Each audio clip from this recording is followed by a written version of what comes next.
Let's talk about the UFC's lawsuit that it appears that they're facing from your most recent opponent, Frank. Were you surprised to see this Mark Hunt filing a lawsuit against the UFC, Dana White, and Brock Lesnar, alleging racketeering, conspiracy, and fraud, all centering around Brock Lesnar's pair of positive drug tests coming out of UFC 200.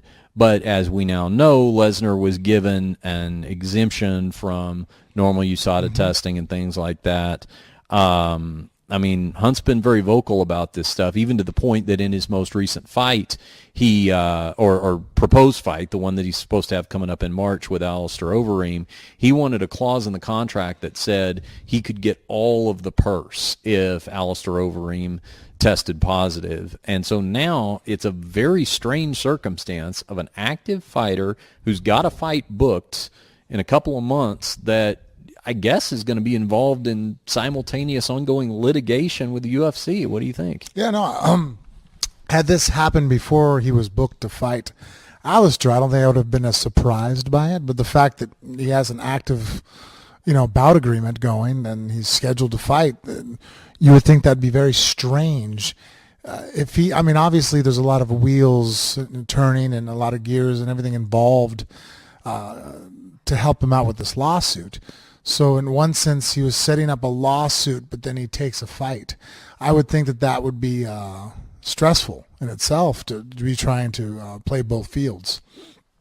But as far as now that he doesn't have the fight, but just the fact he did it, makes sense to me. I mean, I kind of, on the first initial look at it, feel that he kind of does have a case against Brock or the UFC, for the reason being that they made an exemption for a program they had that you are supposed to, we just saw most recently with Angela Hill, if you enter back into competition as a UFC fighter and you're not a new signee, there's a 4-month testing protocol period where you are not allowed to fight. That way, in case you're somebody, you can't just take off, get out of the UFC, juice up, come down on the, so now you have an off season where you're not being tested, and then come back in and then, okay, well, I'm here now, let me fight in 30, 45 days. Sort of quote unquote retire and then come back when everything's okay. Right. Yeah. And so then you clear your system and then go ahead and go fight. And, if you do that within a month, you're going to have the benefits of whatever drugs you took. And I'm assuming the 4-month period, the reason why they make it so long is because whatever drugs you took at that moment, 4 months later, are not going to really help you out. And so the UFC are the ones that made that exemption to help Brock get into that fight. And they benefited from that exemption, having such a large name, blockbuster, the Brock Lesnar is a pay-per-view seller, to be on the card. So now they reaped benefits and made an exemption. They took a risk. Well, Hunt, was hurt by that. He found out he fought somebody who was on drugs that was enhanced. He suffered a loss. He says that he suffered injuries from it. So their decision to do so had repercussions upon him. They can say that they tested him 30 times up until the fight, that they really tried. It's like, but you still altered, you made an exemption, and Hunt suffered from that exemption. Where's your suffering? Yeah. Did you compensate Mark in some way, going, look, we apologize for what happened. Here's an extra $500,000, 7.5, whatever, to put some skin in the game, I guess, is basically the term I'm looking for here. Yeah. They made an exemption and don't have to suffer any of the repercussions of that decision. They didn't have to walk in that octagon with Brock. And they got the benefit of having all the pay-per-view sales and all the marketing leading up to making UFC 200 such a large card, which was a very pivotal moment for them because that was their last hurrah right before they sell the UFC. So it was very in their benefit to have Brock have a huge name, especially, remember Conor McGregor was supposed to be on there. They pull him off because he doesn't want to do press. They were starving to have a name. And so they obviously through necessity made it happen. And so how could he not have a case? You know what is striking to me in retrospect as I think about it and the way that whole scenario played out around UFC 200. Because you're right, Conor McGregor was pulled off because he wasn't going to do media and he didn't come in for the press conference. So they're absent a headliner. Then they scramble to get Brock back in the mix and they give him the USADA exemption.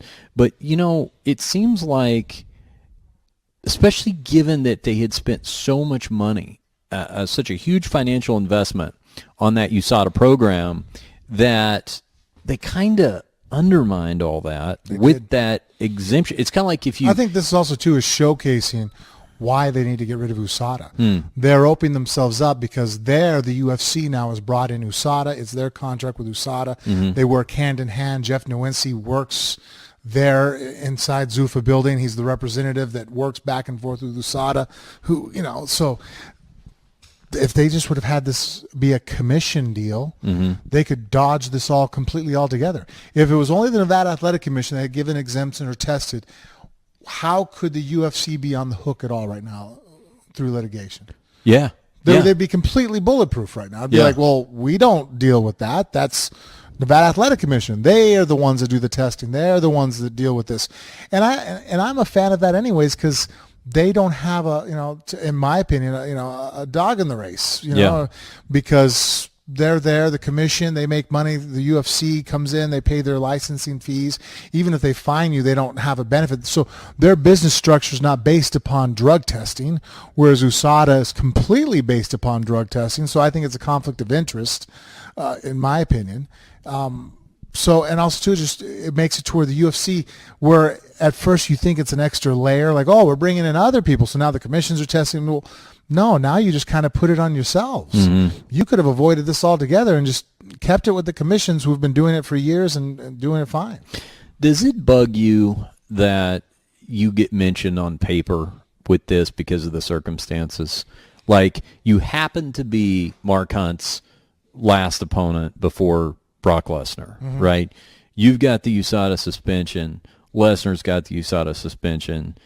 There's a lot of difference between the two, but that's not going to get explained on paper every single time it's referenced. You know what I mean? But really, I thought it was silly mentioning me and Bigfoot Silva, and then Vitor Belfort saying, well, they had TUEs.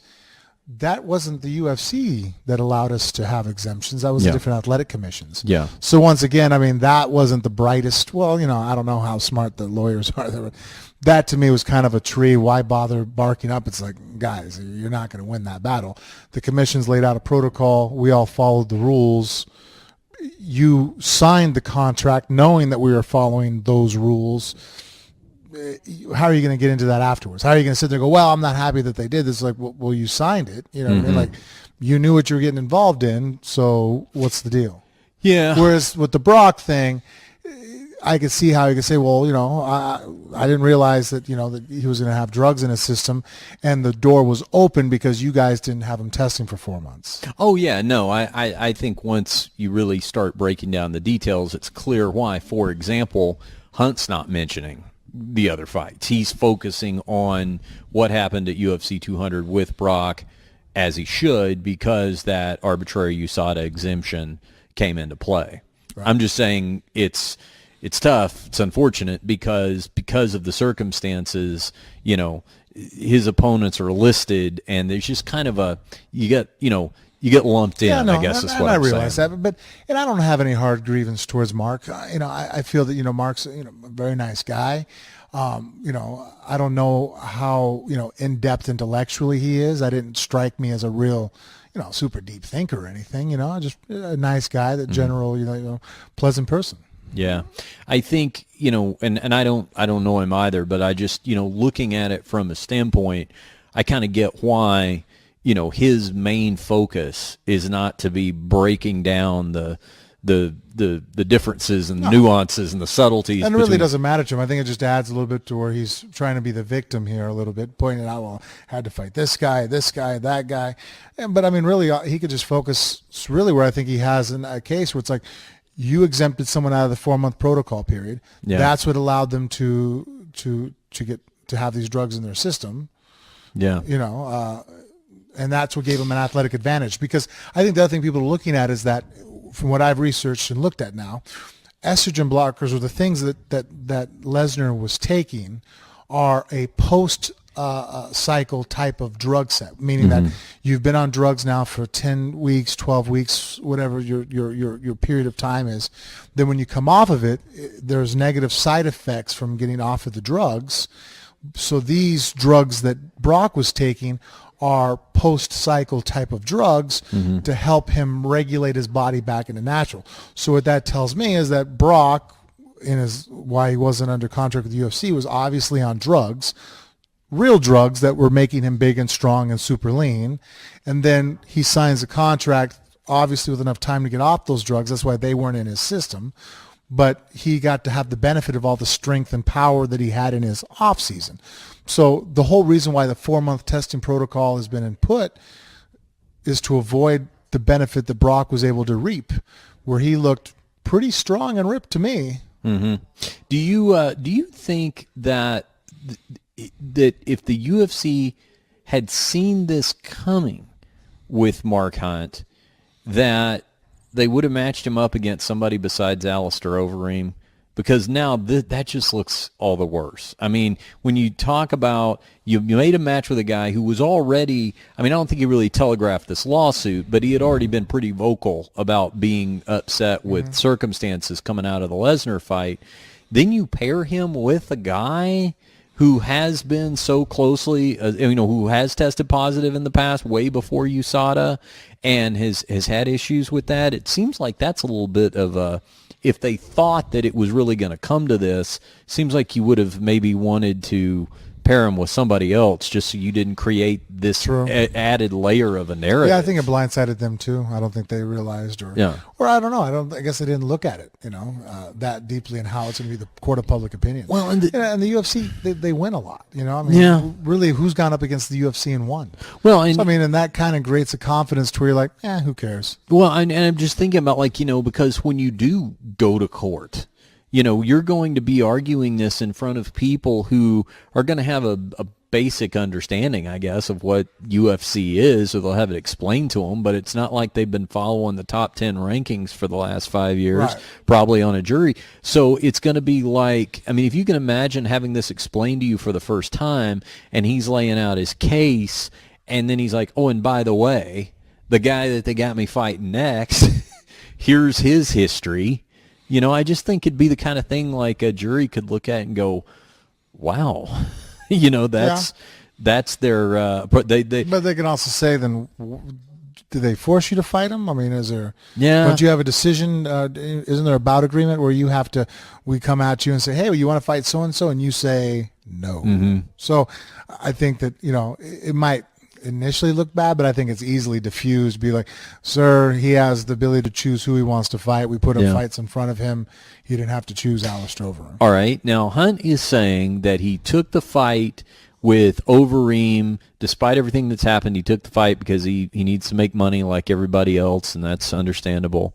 But do you think, from a strategic standpoint, that there's actually kind of a crafty advantage to being booked for what will likely be at least co-main event on a big card, and then filing the lawsuit? Because they can't pull you out of the bout. I mean, they can't make it, all eyes are on the situation now, so it's not like the UFC can go, oh, well, never mind, we're going to take you off of the fight card. That'd be the worst PR move they can do right now. So it's kind of like you guaranteed yourself a center spotlight position for the next couple of coming months, especially as the fight gets closer. Oh, and by the way, I've got an active pending lawsuit against the organization. No, that's true. Actually, now that you point that out, that is pretty smart as far as being able to create PR for yourself and getting people to watch.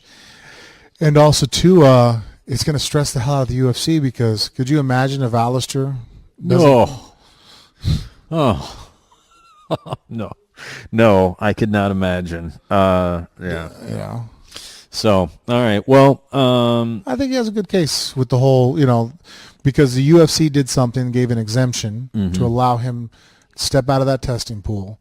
That exemption gave Brock an advantage that we found out later on through testing that he was on drugs. I don't think it's a hard connection that he was obviously taking harder core drugs, and this was his post cycle that got popped. Yeah. And so, you know, But again, how about the fact that the UFC chose to give that exemption to Brock Lesnar? I mean, some of this, it seems like you're courting disaster in terms of the particular person you're choosing to give it to. It's not like Joe Lozon is coming out of a brief retirement. Yeah. You know what I'm saying? I mean, it's not like you're looking at a guy about going, throwing a picture up on the that's what prompter I'm and be like, about. well, this guy. That's do what I you mean. think that it's it's unheard of? I mean, there was potential that he could have been used, and then That was he my went back point. into pro wrestling, which has a Right. prevalent reputation for That drugs. was my point. So. Yeah, I didn't mean to pick on Joe Lozon. I was just trying to think of an example of someone No, who you would think that. I mean, that honestly, would make sense for. giving Angela Hill an exemption to go ahead and or makes that, way yeah. more sense than Yeah. giving Brock an exemption. Yeah, totally. Anybody with any kind of history or any kind of suspects, you would think that the UFC would want to cover themselves and not go there, but they took that chance, and so that's why I think they are open for damages.